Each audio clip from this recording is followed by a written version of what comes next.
నేను మీ మాధురి. యుగ యుగాల నుంచి మనకి మన పెద్దవాళ్ళు చెప్పేది ఏంటి అంటే, జ్యోతిష శాస్త్రంలో మన పుట్టిన సమయాన్ని బట్టి, లేదు అంటే పుట్టిన మన స్థితిగతుల్ని బట్టి మన లైఫ్ మొత్తం ఉంటుంది అని చెప్పి. కాకపోతే దానిపైన అధ్యయనం చేసి మనం ఎలాంటి పరిసరాల్లో పెరుగుతున్నాం, మనం ఏంటి మనం అనేది తెలుసుకొని ముందుకెళ్ళగలిగితే ఖచ్చితంగా మన ఫేట్ని, అదే మన బ్రహ్మ రాసిన గీతని కూడా మనం మార్చుకోవచ్చు అని చెప్తున్నారు ఆస్ట్రో సైకాలజిస్ట్ నాగనాథ్ గారు. ఈరోజు మన స్టూడియోలో ఉన్నారు. అసలు నేచర్ మనం పుట్టిన ఏ బుద్ధులని మనం ఎలా మార్చుకోవాలి అనేది అడిగి తెలుసుకుందాం. Hello sir. సార్, ఇప్పుడు పుట్టుకతో పుట్టిన బుద్ధులు పుట్టుకులతో కానీ, అంటే చచ్చిపోయిన తర్వాత కూడా అవి పోవు, అలానే ఉంటాయి అనేది మనకి పెద్దవాళ్ళు చెప్తుంది. అంటే నేను చిన్నప్పుడు విన్నాను, అంటే వాళ్ళ చిన్నప్పుడు విన్నారు, ఇలా వస్తూనే ఉంది. అయితే మీరు ఆస్ట్రో సైకాలజీ దీంతో మీరు ఏం చెప్తున్నారు అంటే, మీ పద్ధతులు మార్చుకోండి అని చెప్తున్నారు. అసలు బుద్ధి అనేది పుట్టుకతో పుట్టింది ఇది అనే కాన్సెప్ట్ని మీరు ఎలా మార్చొచ్చు అంటున్నారు? అంటే ఇది నేను పరిశోధన చేస్తే తెలిసిన విషయం ఏంటంటే, మీరు అన్నారు కదా పుట్టుకతో వచ్చిన బుద్ధులు పుట్టకలతో కానీ మారవు అన్నారు. అసలు మనిషి బుద్ధి అంటే ఏంటి, పుట్టుకతో వచ్చిన బుద్ధి ఏంటి, స్వభావం ఏంటి? మన తల్లిదండ్రులు పెంచే క్రమంలో, పిల్లల్ని పెంచే క్రమంలో ఏం చూస్తారు? వీడు వాళ్ళ మాట వింటున్నాడా లేదా, అందరితో కలుస్తున్నాడా లేదా, స్నేహభావంతో ఉన్నాడా లేదా, బాగా చదువుకుంటున్నాడా లేదా, అంటే కాస్త విద్యాబుద్ధులు, సంస్కారం, ఇంకా ధార్మిక పరమైనటువంటి కార్యక్రమాలు ఇవన్నీ చేస్తున్నాడు. ఇవన్నీ మనము బేసికల్గా పాజిటివ్ సైడ్ మన పేరెంట్స్ చూస్తారు, అవునా కదా? వీటికి విరుద్ధంగా వీడికి చిన్న పెద్ద గౌరవం లేదు, నోటికి ఏదొస్తే అది మాట్లాడతాడు, చెప్పిన మాట వినడు, కోపం వస్తే ఎంత పెద్దవాడైనా తిడతాడు, అరుస్తాడు. అది కూడా కాకపోతే ఇంట్లో వస్తువులు పగల కొడతాడు. మనం ఏదైనా ఇవ్వలేదు అంటే కుటుంబ పరిస్థితులు అర్థం చేసుకోడు, ఇంట్లో టీవీ పగల కొడతాడు, రిమోట్ పగల కొడతాడు, ఇంట్లో నుంచి వెళ్ళిపోతాడు చెప్పా చేయకుండా. ఇవన్నీ ఏంటి? తల్లిదండ్రులు పెంచే క్రమంలో పిల్లల పట్ల వాళ్ళకి ఏర్పడుతున్నటువంటి అభిప్రాయాలు. అంటే వీడి బుద్ధి ఇట్లాంటిది అని, అవునా? అంటే మనము పేరెంట్స్ ఒక ఒపీనియన్ ఉంటుంది ఫస్ట్, గుర్తుపెట్టుకోండి. ఈ ఒపీనియన్ ఎట్లా వస్తుంది అంటే, జ్యోతిష శాస్త్రంలో కూడా మీరు ఇందాక ఇంట్రోలో చెప్పారు ఏమని, ఒక జన్మకాలం నుంచి బట్టి, అంటే ఒక పిల్లవాడు, ఒక పాప కానీ అబ్బాయి కానీ ఒక జన్మకాలం నుంచి వాళ్ళకి ఏముంటుంది, date of birth, time of birth, place of birth, 3 ఉంటాయి. ఈ మూడింటిని బట్టి ఒక సగటు మనిషి ఏం చేస్తాడో, వెళ్ళి నాయన నాకు పలానా రోజు కొడుకు పుడుతున్నాడో కూతురు పుడుతున్నాడో అని చెప్పేసి ఒక సిద్ధాంతి గారి దగ్గరికి వెళ్ళి ఆ జన్మ నక్షత్రం ఏంటి, రాశి ఏంటి, ఏమైనా దోషాలు ఉన్నాయా, ఇవన్నీ కనుక్కుంటారు, అవునా? కానీ అంతకంటే ఎక్కువ సగటు మనిషి ఎందుకు అడుగుతాడు? చిన్న చిన్న దోషాలు ఏమన్నా పరిహారం చేసుకుంటాడు, అవును కదా? ఇది ప్రపంచంలో మీరన్నట్టు యుగ యుగాల నుంచి వస్తున్నటువంటి సంస్కృతి, అంటే జ్యోతిష శాస్త్రపరంగా. కానీ జ్యోతిష శాస్త్రంలో ఏం చెప్తుందంటే, ఆ కాలం, ఆ టైంకి ఎందుకు అంత ఇంపార్టెన్స్ ఉంది, ప్లేస్ ఆఫ్ బర్త్కి ఎందుకు ఇంపార్టెన్స్ ఉంది? ఒక డేట్ ఉంటే చాలు కదా. టైంకి ఇంపార్టెన్స్ ఎందుకు ఉందంటే, ఒక శిశువు జన్మ, తల్లి గర్భసంచిలో నుంచి శిశువు భూమి మీదకి వస్తున్నటువంటి క్రమంలో వాడికి ఒక బుద్ధి ఉంటుంది, వాడికి ఒక మెమరీ ఉంటుంది, వాడికి ఒక సంస్కారం ఉంటుంది. బుద్ధి, మెమరీ, సంస్కారం అంటే ఏంటి?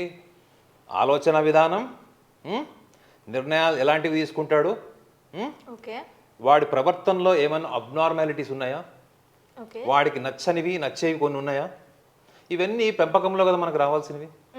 పెంచే క్రమంలో మీ పిల్లల్ని మీరు సరిగా పెంచితే వాళ్ళు ఒక రకంగా ఉంటారు, ప్రేమగా పెంచితే ఒక రకంగా ఉంటారు, బాగా హింసాత్మకంగా పెంచి, లేదా తల్లిదండ్రుల్లో ఇద్దరులే ఉన్నారు, సింగిల్ పేరెంట్ చైల్డ్లో పెరిగారు, ఈ పెంపకాన్ని బట్టే కదా మీకు అంతా పిల్లల బుద్ధుల్ని మీరు అనాలిసిస్ చేసేది.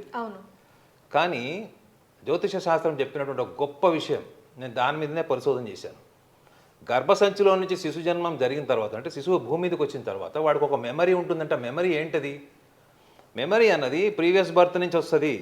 మీకు ఈ జన్మలో వచ్చేది ఏంటి? పెంపకాన్ని బట్టి వచ్చేది, అనుభవాన్ని బట్టి. ఫర్ ఇంటరప్షన్, మనకి అభిమన్యుడు స్టోరీ తీసుకుందాం. గర్భస్థ శిశువుగా ఉన్నప్పుడు తను ఏదైతే పద్మ వ్యూహంలోకి వెళ్ళగలగడం నేర్చుకున్నాడో అది బయటకు వచ్చి చేశాడు. అది తన పూర్వజన్మ కాదే, తను బర్త్ అంటే బై బేబీ అంటే ఊంబులో ఉన్నప్పుడు, ఇప్పుడు కూడా చాలా మంది ఊంబ్ ఉండేటప్పుడు చాలా మంది డాక్టర్స్ ఇప్పుడు చెప్తున్నారు ఏంటి అంటే తల్లి ప్రశాంతంగా ఉందా లేదా, తండ్రి వైఫ్ అండ్ హస్బెండ్ గొడవలు పడకండి, తన చుట్టూ ఉండే ఎన్విరాన్మెంట్ని ఒక స్వీట్నెస్తో పెంచండి, ఇలా చెప్తున్నారు. మీరేంటి అంటే పుట్టినతో పూర్వజన్మతో వచ్చిన ఏదైతే ఉందో దాన్ని ఆ సంస్కారాన్ని వాడు క్యారీ చేస్తాడు అని అంటున్నారు. కొంచెం ఛాన్స్ ఇస్తే డీటెయిల్గా చెప్తా. ఓకే, మీరు అన్నారు చూడండి, తల్లి గర్భసంచిలో పిల్లవాడు బయట శబ్దాలని కమ్యూనికేషన్ నేర్చుకుంటున్నాడని, దీని మీద కూడా రీసెర్చ్ జరిగింది. 6th మంత్ ప్రెగ్నెన్సీ తర్వాత అందరు తల్లులకి కౌన్సిలింగ్కి వెళ్ళమని చెప్తున్నారు.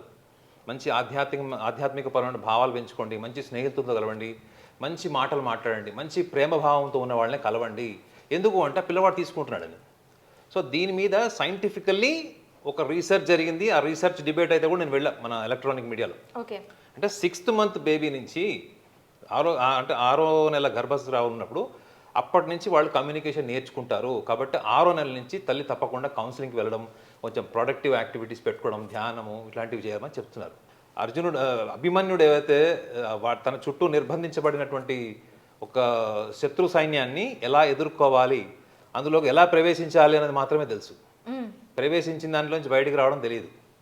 ఓకే, అయితే ఇది మనం ఏంటంటే దీన్ని మనము ఒక మైథలాజికల్ స్టోరీ కింద తీసుకోలేము. ఎందుకంటే ఇప్పుడు అది సైంటిఫికల్లీ ప్రూవ్ అయింది. సో ఇంకా కొన్ని సంవత్సరాల తర్వాత కూడా చూడండి, కొన్ని సంవత్సరాల తర్వాత కూడా పరిశోధన ఏం చెప్తుందంటే పుట్టిన పిల్లవాడికి బై బర్త్ ఒక నేచర్ ఉంటుంది. ఇది సైకాలజిస్ట్గా నేను చెప్తున్నాను. పుట్టిన పిల్లవాడికి ఒక నేచర్ ఉంటుంది. ఇది సైకాలజీ ఏం చెప్తుంది? సైకాలజీలో నేచర్ అండ్ నర్చర్ అని చెప్తుంది. పుట్టిన పిల్లవాడికి ఎంత భయంకరమైన లక్షణాలు ఉండనియండి, అది పెంచే క్రమంలో ఆ బై బర్త్ ఇన్స్టింక్ట్స్ని మనం మోల్డ్ చేయొచ్చు. ఇప్పుడు చూడండి, మనకి ఎన్నో అడవి మృగాలు ఉంటాయి, సింహము, ఏనుగు, పులులు. ఇవన్నీ జూలో వాళ్ళు ఎట్లా మౌల్డ్ చేస్తారు వాళ్ళని? అవి వాటి జూలికి వెళ్ళడానికే మనం భయపడతాం నార్మల్గా. అట్లాంటిది వాళ్ళు ఒక తాడు మీద ఏనుగు నడిపిస్తారు సర్కస్లో. మీరు ఒక పులిని వాళ్ళ మాట వినేలా చేస్తారు. 15 పులులు సింహాల మధ్య వెళ్ళి వాళ్ళు విన్యాసాలు చేస్తారు. ఎట్లా చేస్తున్నారు? వాటి ఇన్స్టింక్ట్ ఏంటి? అది కేవలం యానిమల్, అది వైల్డ్ లైఫ్లో ఉంటుంది, అడవుల్లో మాత్రమే సర్వైవ్ అవుతుంది. దానికి ఆహారం వేస్తే నిర్దాక్షిణ్యంగా దేనైనా చంపేస్తుంది. మరి అటువంటి మృగాలు ఒక చిన్న తాడు మీద నడవడం ఏంటి, అగ్నిలో నుంచి దూకడం ఏంటి, అక్కడ ఉన్నటువంటి ట్రైనర్ మాట వినడం ఏంటి? ఎలా వింటుంది? There is a instinct between them. ఒక ఇన్స్టింక్ట్ ఉంటుంది మేడం. మీకు పుట్టుకతో వచ్చినటువంటి స్వభావాన్నే జంతువులు, అడవి మృగాలే మార్చుకున్నప్పుడు మనిషి మారడా అన్నదాని మీద పరిశోధన చేసి సైంటిఫిక్గా మారతారు, వాళ్ళని మార్చచ్చు అని సైకాలజీ చెప్తుంది. ఓకే, ఆస్ట్రాలజీలో కూడా మీకు ఇదే ఇచ్చారు లక్షణాలు. గుర్తుపెట్టుకోండి, 27 నక్షత్రాలు, 12 రాసులు, 12 లగ్నాలు. ఇంతవరకు మనకి ద్వాదశ భావాలు, రాసులు. ఉగాది పండగ రాగానే మనకి రాజపూజ్యం, అవమానం, రాశిఫలం, అవునా కదా? ఇంతవరకే మనకి తెలుసు. కానీ దాంట్లో అంతకంటే లోతైన సబ్జెక్ట్ లేదా? ఉంది. ఏంటి అంటే మనిషి పుట్టుకతోనే ఒక స్వభావంతో వచ్చాడు. ఫర్ ఎగ్జాంపుల్, జ్యోతిష్ శాస్త్రపరంగా మీ జాతకంలో మీకు అసూయ ఉందనుకుందాం. ఎందుకంటే ఇప్పుడు సభ్య సమాజం అంతా అదే నడుస్తున్నది. టీవీ సీరియల్స్ అయితే మనం చెప్పక్కర్లేదు.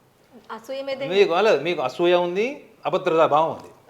ఈ 2 లక్షణాలు అనుకుందాం. You are insecured and jealousy. ఈ 2 లక్షణాలని మీరు అనాలిసిస్ చేయండి. మీరు ఒక కార్పొరేట్ సంస్థల్లో చాలా ఉన్నతమైన స్థాయిలో ఉన్నారు. ఈ అసూయ, ఈ ఇన్సెక్యూరిటీ డామినేట్ చేసే లక్షణాలు ఉన్నప్పుడు మీరు ఇంకొక వాళ్ళని ఎదగనిస్తారా? వినండి, ఎదగనిస్తారా? లేదా మీకంటే ముందు ఎవరన్నా వాళ్ళకున్న టాలెంట్కి తగ్గట్టుగా, వాళ్ళకి నిజంగా మీకన్నా ఎక్కువ టాలెంట్, ఇంకా ఎక్కువ పొటెన్షియల్ ఉంటుంది, వాడు ఎదిగిపోతుంటాడు, అప్పుడు మీరు ఏం చేస్తారు? లేదా మీ జీవిత భాగస్వామికి మీకన్నా ఎక్కువగా ఎంటర్ప్రైజింగ్ నేచర్ ఉంటుంది, కాబట్టి మీలాగా అతను ఒక లిమిటెడ్ లైఫ్లో కాకుండా రకరకాల ట్రెడిషన్స్ని, రకరకాల లైఫ్ స్టైల్స్ని అడాప్ట్ చేసుకుంటాడు. అప్పుడు మీకు ఇన్సెక్యూరిటీ ఎట్లుంటుంది? నాకంటే ఎక్కువ ఫాలోయింగ్ ఉంది, నాకంటే ఎక్కువ ఫ్రెండ్స్ ఉన్నారు, నన్ను నెగ్లెక్ట్ చేస్తున్నాడు. ఇన్సెక్యూరిటీ వల్ల ఏమవుతుందంటే మీ ఇంపార్టెన్స్ని మీరే తగ్గించేసుకుంటారు. మీ ఇంపార్టెన్స్ మీరు తగ్గించుకుంటారు. అసూయ వల్ల ఏమవుతుంది? అసూయ వల్ల మీరు చేసే పనులు, మీ బుద్ధి మిమ్మల్ని ఉన్నతమైన స్థాయి నుంచి కిందికి దిగజాచేస్తుంది. గుర్తుపెట్టుకోండి, జలసీ వల్ల మనిషి ఎంత ఉన్నత స్థాయి ఉన్నా కానీ కింద పడిపోతాడు. ఇప్పుడు మనం ఆంధ్ర రాష్ట్రాల్లో చూడట్లేదా? అసూయ వల్ల సోషల్ వెబ్సైట్ వల్ల ఎంత దారుణమైనటువంటి మనం విజువల్స్ని చూసాము, దారుణమైనటువంటి వీడియోస్ని చూడాల్సి వస్తుంది మనకి. చరిత్రలో ఎప్పుడు అంత దౌర్భాగ్యపు స్థితిని నేను చూడలేదు. సో అసూయ వల్ల ఒక ఉన్నతమైన స్థాయి ఆలోచన, తెలివితేటలు, సామర్థ్యం ఉన్నవాడు కూడా పతనానికి లోనైపోతాడు. అభద్రతాభావం వల్ల ఎప్పుడు అనుమానమే. మీరు అవతల వాడిని ఎంత నమ్మించడానికి ప్రయత్నం చేసి, మీరు ఎంత నిజాయితీ పరులని ప్రయత్నం చేసినా మనుషులు నమ్మరు. ఇవాళ చాలామంది భార్యాభర్తలు విడాకులు తీసుకోవడానికి బలమైన కారణం ఏంటి? ఈ అభద్రతాభావము, అనుమానము, అసూయనే. పోనీ ఫైనాన్షియల్ అన్సర్టనిటీ ఉంది, కట్న కానుకలు లేవు. ఒక 25 సంవత్సరాల కింద, 30 సంవత్సరాల కింద ఒక అమ్మాయి ఆత్మహత్య చేసుకుంది, భార్యాభర్తలు విడిపోయారంటే మేజర్ పార్ట్ కట్నమే ఉండేది. కట్నం ఉండేది, కొన్ని లాంఛనాలు, కొన్ని ఈగోసెంట్రిక్ ప్రాబ్లమ్స్ ఉండేవి. ఇప్పుడు మీరు చూడండి, లాస్ట్ 30 ఇయర్స్లో మీరు చూడండి, extra marital affairs, pre marital affairs, ఇవన్నీ పెళ్లి తర్వాత మళ్ళీ బయటికి పడడం, లేదా అనుమానం. ఓకే, టెక్నాలజీ పెరిగిపోయింది, అవేర్నెస్ పెరిగిపోయింది. ఈ అవేర్నెస్తో పాటు మనం ఇంకా ఎస్టాబ్లిష్ అవ్వాలా, ఇంకా అభద్రతా భావంకి లోన్ అవ్వాలా. సో ఈ అభద్రతా భావము, ఒక అసూయ, అనుమానం అన్నదాన్నే నేను ఒక చిన్న ఎగ్జాంపుల్గా చెప్తున్నాను. ఇవి జాతకాల్లో చూసి, ఇప్పుడు మీకు బాగా ఉందనుకోండి, ఫర్ ఎగ్జాంపుల్ ఒక అమ్మాయికి ఉంది లేదా ఒక అబ్బాయికి ఉంది, అప్పుడు కంపాటబుల్ ఏం చేయాలి మనము? కాస్త సాత్విక భావాలు, కాస్త బ్రాడ్ మైండెడ్, పేషెన్స్ ఉన్న జాతకాలు కూడా ఉంటాయి. గుర్తుపెట్టుకోండి. బాగా సహనం ఉన్నవాడు, లోతుగా అర్థం చేసుకునేవాడు, ఎప్పటికప్పుడు సరేలే మా కుటుంబం అని ఫర్గివ్నెస్ ఉంటుంది చూడండి, ఇంటలెక్చువల్లీ యాక్సెప్టెడ్, చెప్పిన మాటలు వినకుండా, తొందరగా ఆవేశపడకుండా, తొందరగా నిర్ధారణకు రానటువంటి జాతకాలు కూడా ఉంటాయి. అలాంటి వాళ్ళు ఉన్నారు కాబట్టి మీరు చూస్తున్నటువంటి భార్యాభర్తలు కలిసి ఉండి షష్ఠి పూర్తి వరకు వచ్చారు, ఇంకా 10 ఏళ్ళు సెలబ్రేషన్ చేస్తున్నారు, 20 ఏళ్ళ సెలబ్రేషన్ జరుగుతుందంటే కేవలం ఇద్దరిలో ఎవరో ఒకళ్ళు తప్పకుండా ఇంటలెక్చువల్, టాలరెన్స్, పేషెన్స్ ఉన్న వ్యక్తులు మాత్రమే ఉంటారు. సో జ్యోతిష శాస్త్రంలో కూడా మనోవిజ్ఞాన శాస్త్రం అన్నది బై బర్త్, చెప్పా కదా, మనం ధార్మిక పరంగా చెప్పాలంటే దాన్ని కర్మ అనొచ్చు, పూర్వజన్మ సంస్కారం నుంచి అని చెప్పచ్చు. లేదు మనం ఇప్పుడున్నటువంటి లౌకికపరమైనటువంటి విషయాల్ని అప్లయింగ్ సైకాలజీ అంటే గుర్తుపెట్టుకోండి, వాళ్ళ వెస్టర్న్ సైకాలజీ కాదు. జ్యోతిష శాస్త్రంలోనే నిగూఢంగా పుట్టుకతో వచ్చేటువంటి స్వభావం మీద కొన్ని వందల పుస్తకాలు వెస్టర్నర్స్ రాశారు, అంటే వెస్టర్న్ కంట్రీస్లో చేశారు. కాబట్టి ఈ రోజు కూడా వెస్టర్న్ కంట్రీస్లో మీరు భవిష్యత్తు చెప్తారంటే ఎవడు పట్టించుకోడు. మనలాగా రాశి ఫలాలు అవన్నీ చూస్తారు వాళ్ళు?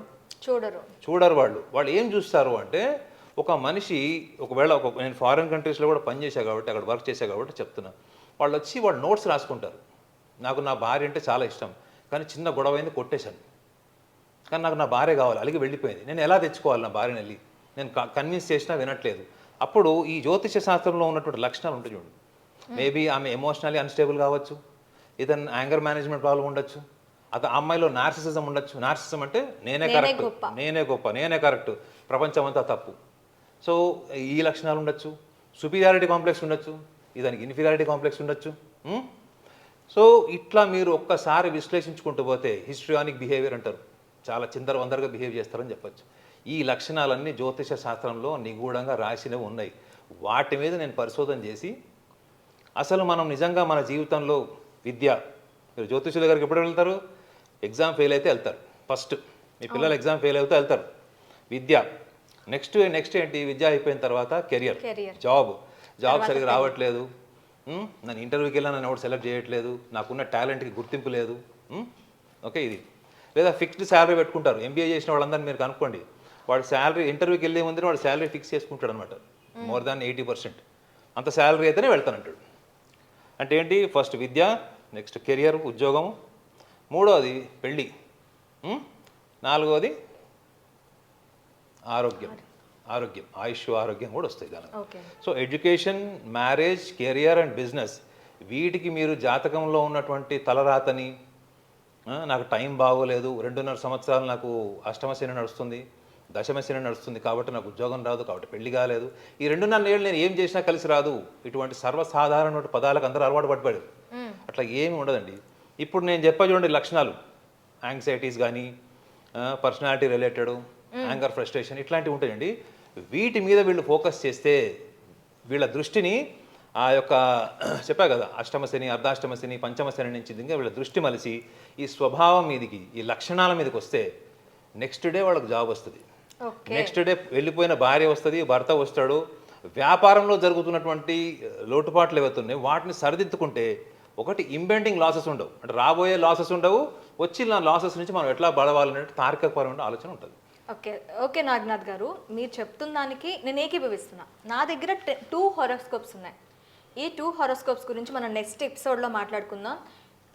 డివోర్స్కి వాళ్ళు అప్లై చేసుకున్నారు, Okay. కంప్లీట్ డాక్యుమెంట్స్ అయిపోయాయి, ఇద్దరు సైన్ చేస్తే డివోర్స్ అయిపోతుంది. వీళ్ళ ఫ్యూచర్ ఎలా ఉంటుంది అనేది నెక్స్ట్ ఎపిసోడ్లో చూద్దాం.